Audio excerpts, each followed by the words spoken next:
Hello everyone. It's been a while. I've been busy with work, RCs, business, all kinds of things have been going on. But I've been cooking up things here in my corner office, my lab, so to speak.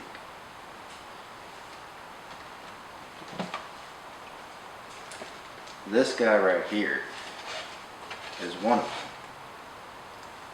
I call it the Wrash.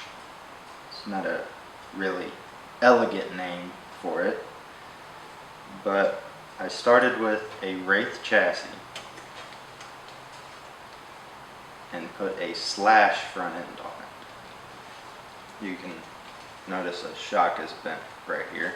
I was out running it with Texas RC Rock Racing again. I'm having a blast with those guys. And essentially, I guess you could say I built a Yeti on a Wraith chassis, which, yes, it is. I originally wanted to build a Rexo, but with parts availability and prices and my limited budget, I couldn't exactly spend $150 on a skid kit for a front end of a Yeti. I happened to have a slash 4x4 sitting around and just got creative and bored at the same time. I found it fits up fairly simply, although it is pretty janky, some of the mounting that I've done. And I am going to have to do some reworking with the 3D parts I've printed. The Yeti transmission I'm using isn't giving too great of clearance with the drive shaft angle that I'm running with. I'll give a closer up shot of this, but it's a great concept at the moment, but I do have some work to do on it. But I love it. I love the look of it. I love the way it drives, even though it currently at the moment won't turn right. But yeah, I'm gonna go full steam ahead with this project, and I'll give updates along the way of how it's going.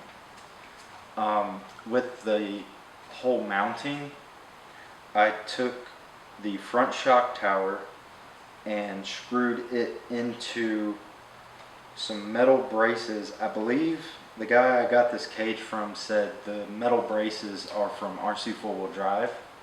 I just drilled and tapped those and screwed the front shock mount directly into that.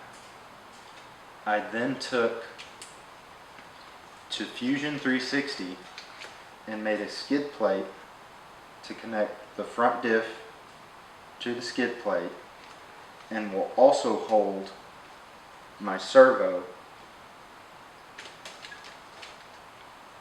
And it was relatively simple. I've been learning a lot from Harley Design's CAD weekends that he's been doing, but also I've been learning a lot just going out and tinkering on the program myself. I do need to majorly rework this skid. I'm probably going to be changing the Yeti transmission out for a Wraith transmission to get a more center driveline angle, and I'm not quite sure what I'm going to do on the bell crank yet, but I'm still looking into it. And as far as the rock racing goes, it did terribly. It wouldn't turn right, but from the feel I could get from it, it was good. It held up nice. It didn't cut out. It didn't break anything except for bending a shock shaft, and it was awesome. I have high hopes for this machine, as well as the two other machines that I race out there with Texas RC Rock Racing, which if anyone's interested, I can do overviews of those as well. Looking right now at the big heavy metal chassis that I have sitting behind the camera that I think a lot of y'all would be interested in. And I'll cut it short here and leave the rest of this video for highlight reels of the weekend that I had with the guys rock racing. Stay safe, stay sane everyone, and thank you for watching.